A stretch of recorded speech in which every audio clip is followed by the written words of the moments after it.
बिस्मिल्लाहिर्रहमानिर्रहीम। अस्सलाम वालेकुम नाज़रीन। वज़ीर सिंध सैयद मुराद अली शाह ने 7 शरीफ का दौरा किया, जहां पर उन्होंने शहीद लेक्चरार खादिम हुसैन मेमन के भाई अल्ताफ़ मेमन और उनके लवाहिकीन से इज़हार ताज़ियत किया।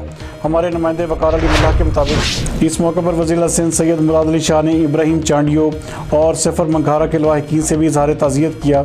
वज़ीर सिंध सैयद मुराद अली शाह के साथ रुकन कौमी assembly Sardar Sikandar Ali Rahpoto, Amanullah Shahani, deputy commissioner Jamshoro Fariduddin Mustafa, SSP Jamshoro भी मौजूद थे। इस मौके पर वज़ीर सिंध ने मीडिया से भी बातचीत की। क्या कहा, आइए देखते हैं वक़ार अली मुल्ला की ये रिपोर्ट।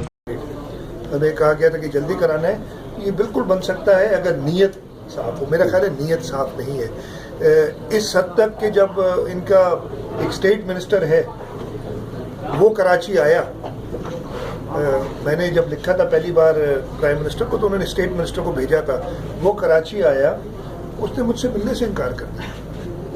इस रोड के सिलसिले में था, मुझे कहा जी फलानी जगह आ जाओ। मैंने कहा ये मुनासिब नहीं, स्टेट मिनिस्टर हो और आना चाहिए, लेकिन वो नहीं आया मुझसे मिलने। उसका सिला ये दिया इसलिए कि वो बोलता बहुत है और बुरा भला कहता है, चाहे क्रेडिट और क्वालिफिकेशन यही ज़रूरत है, तो उसको प्रमोट करके फुल मिनिस्टर कर दिया। जो कहते हैं उसने बड़ा काम किया, ये रोड जिसके पैसे से हुकूमत दे चुकी है, उस रोड पे आप सब ट्रैवल करते, आप सबने देखा है।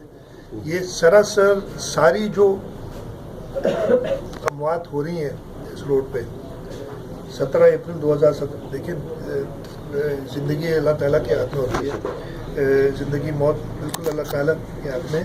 लेकिन अगर आप ऐसे हालात करेंगे कि पैसे मिलने के बावजूद आप एक